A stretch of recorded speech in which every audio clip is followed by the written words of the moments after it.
I came home from work at the usual time. My wife had been ironing one of her cocktail dresses for the past 6 years. Thinking we had plans for the evening, I was pleased. I loved taking my wife out into the city. When we walked down the street, she always looked very sexy, and the envious glances of other guys never failed to excite me. She was with me, and they were left only to watch.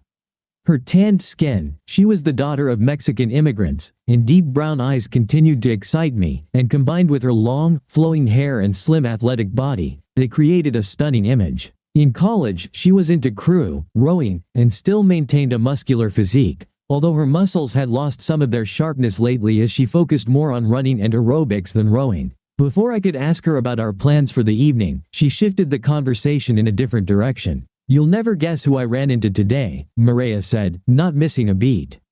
"Anthony? Anthony? Anthony?" I racked my brains trying to remember this name, especially since it belonged to someone she would be delighted to see, presumably, after a while.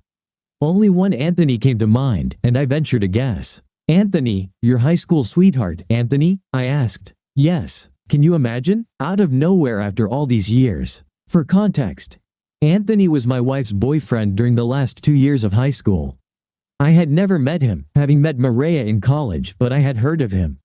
Oh God, how I had heard of him. They broke up only because their colleges were so far apart, but they were in love, at least according to her.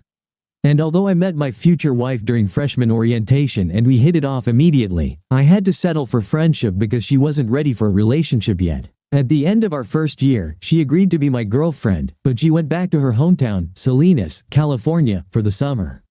I visited her once for a few days and met her very large, very traditional Mexican family, but they welcomed this white guy into their clan without hesitation. I wondered if Anthony had appeared during that summer, but none of us brought up that topic, and I hoped it was all in the past. "Where did you run into him?" I asked. "In the lobby of my office building. I had just returned from lunch and saw him in the lobby. I was trying to figure out if it was really him when he saw me.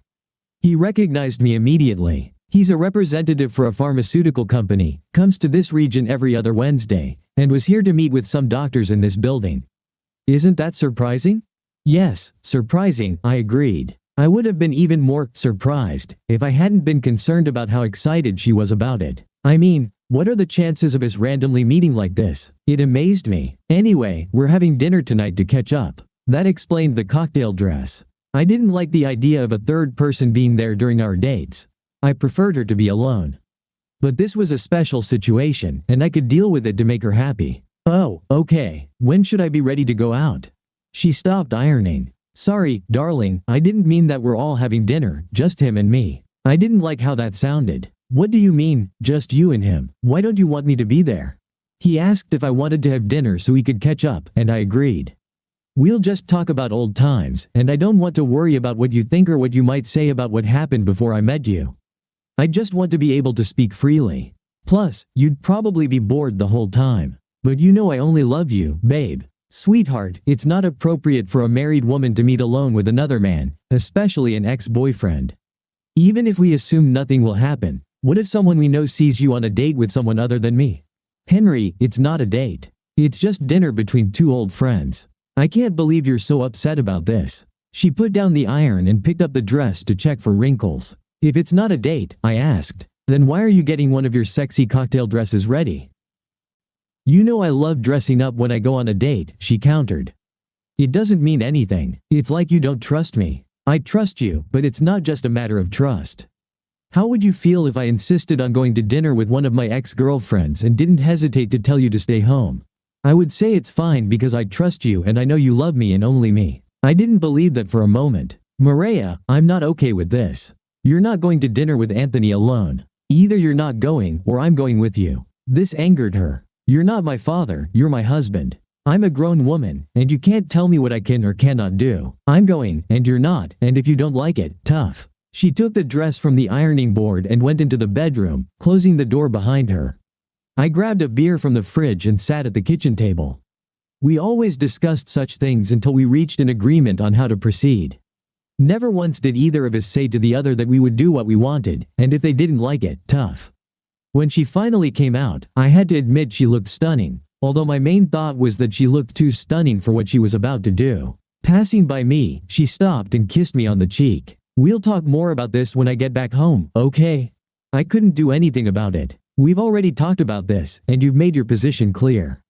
You'll do what you want, regardless of what I think. Fine, you know our rules for the future. Just don't forget to use protection. I'm not going to have sex with him, you son of a bitch. It's just dinner. Damn you." With these words, she stormed out of the house. I went to bed early. She left the house around 7 p.m., and I heard the bedroom door open around 10:30 p.m. She went straight to the shower, although she usually showered in the evenings, so there was nothing unusual about that. She slid into bed with me, and I noticed she was naked. She whispered in my ear, "Baby, I wouldn't mind today. Do you want some makeup sex?" I turned to her. "Honestly, the idea of you getting turned on by Anthony and then coming home for sex doesn't really appeal to me.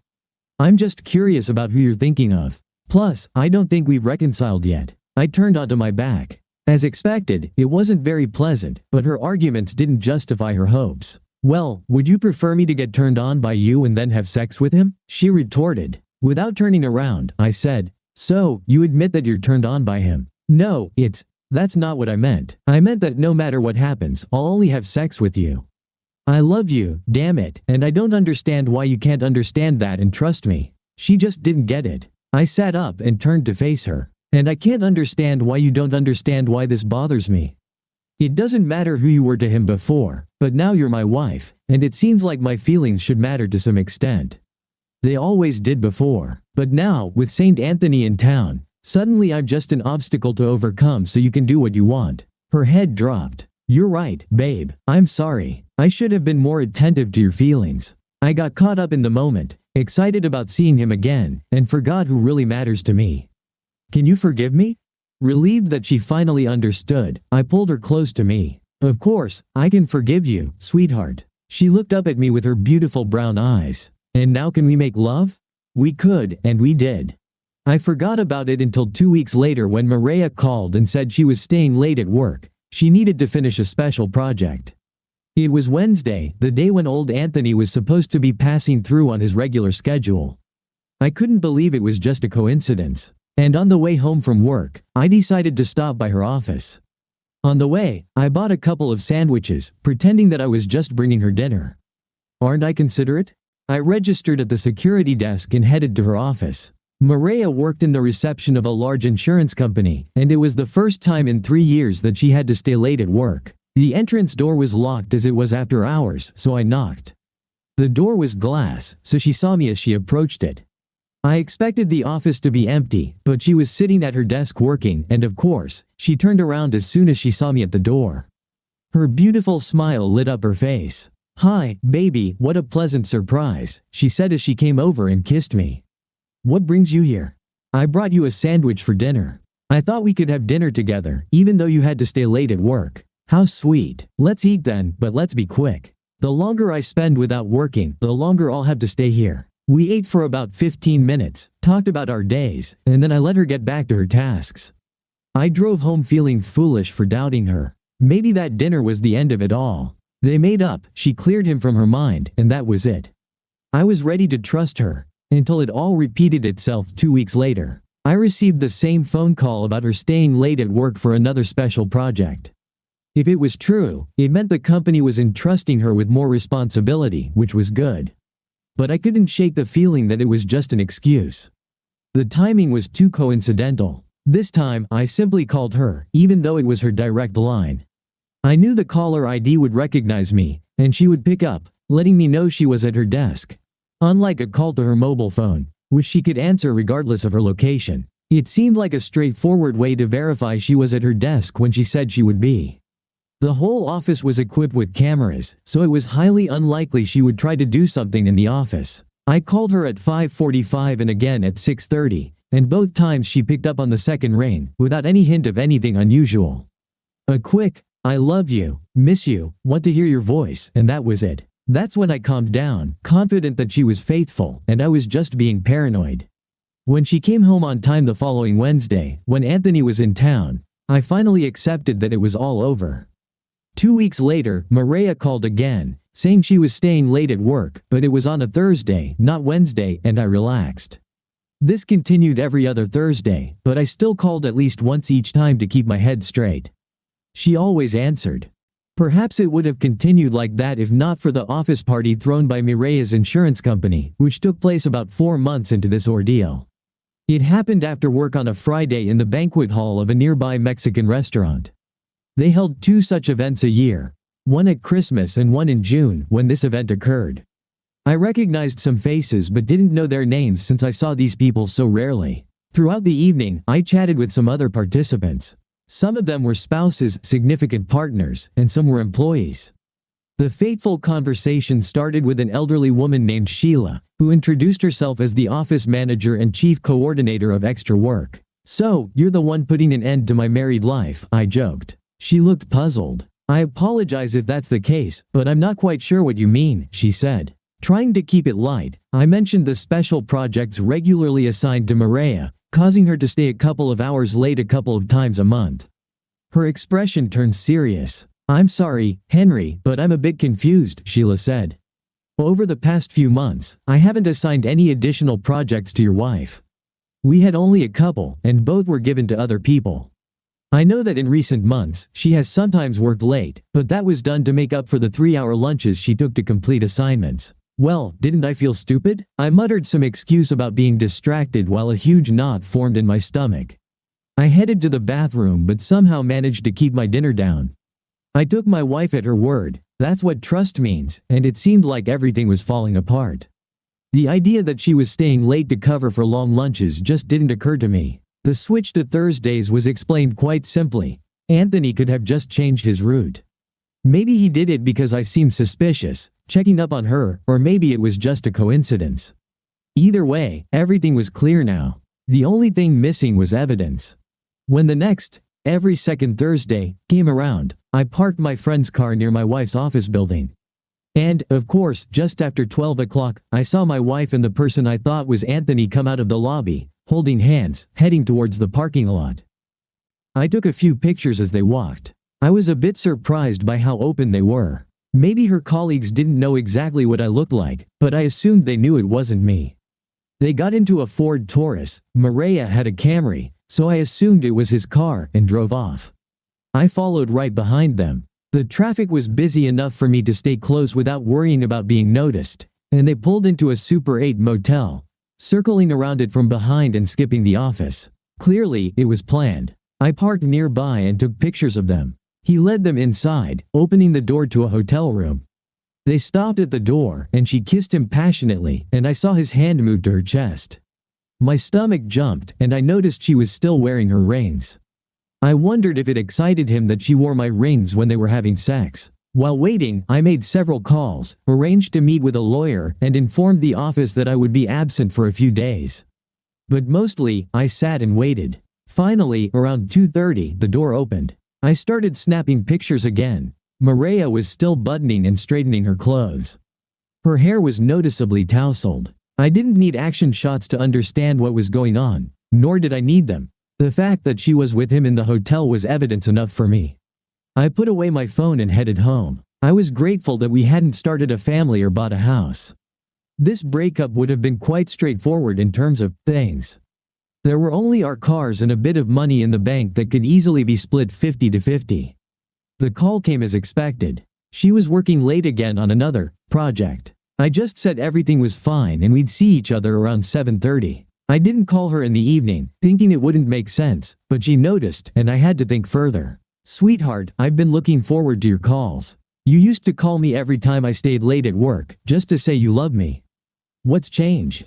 "Sorry, darling, I was working on something in the garage, lost track of time, and before I knew it, you were already on your way home. I promise not to forget again, though I hope late nights will soon be over. Soon, I hope. If not, then I'll ask for a short break and request someone else to take over the projects." I firmly decided that the next time would be the last. I did everything I could, even split our finances. I paid all the bills and handled banking operations so that she wouldn't notice anything. Although I knew what would happen, I didn't pursue her anymore. I had everything I needed.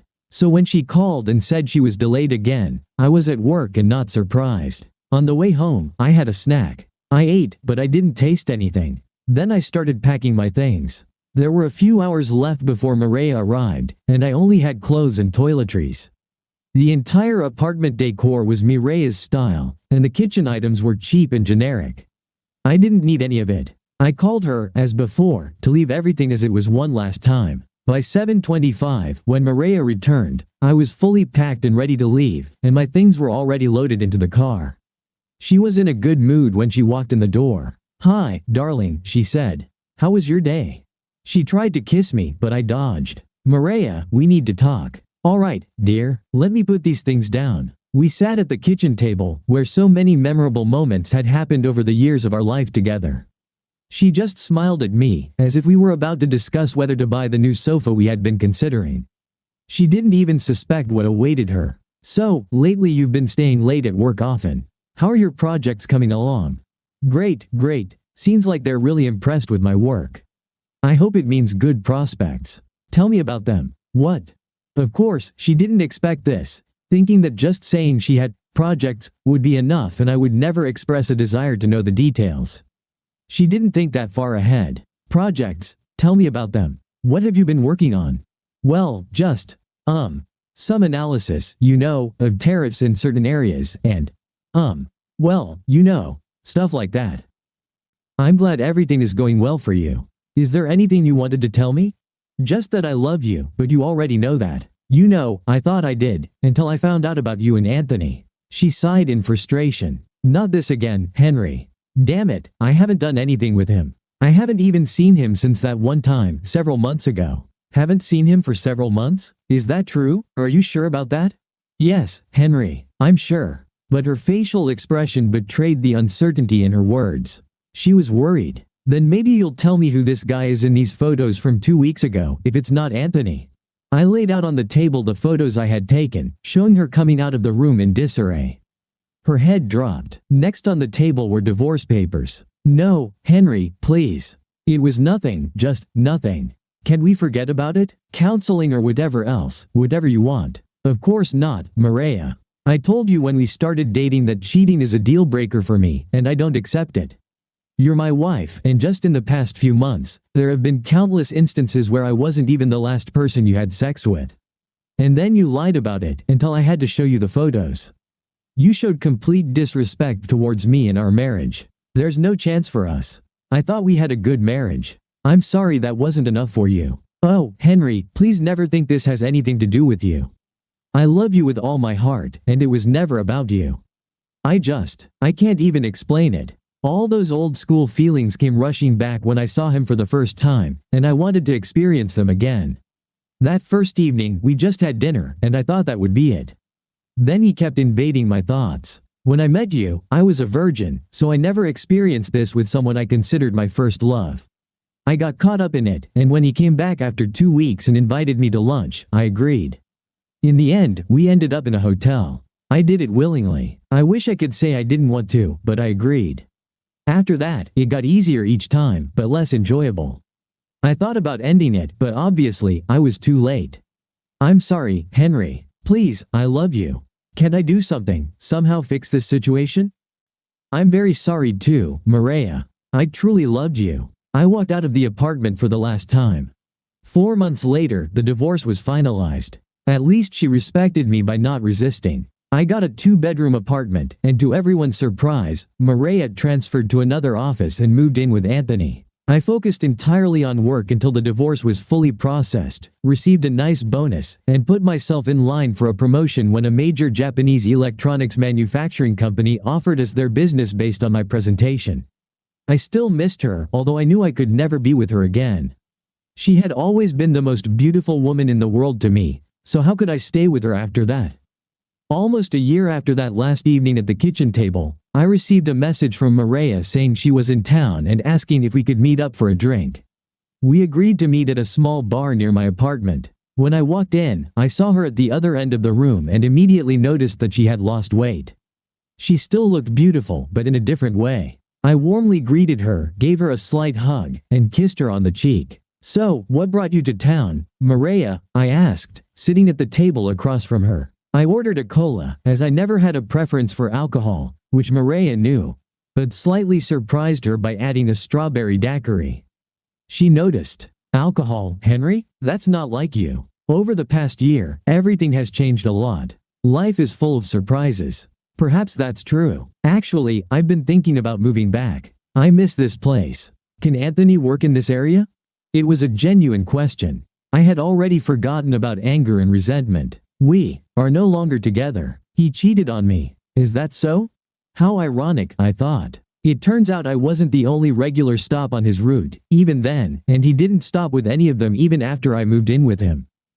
I'm sorry to hear that. How did you find out? It seems there are other husbands who turned out to be less understanding than you. Some of them gathered together to physically express their dissatisfaction with him sleeping with their wives and suggested he move to another place.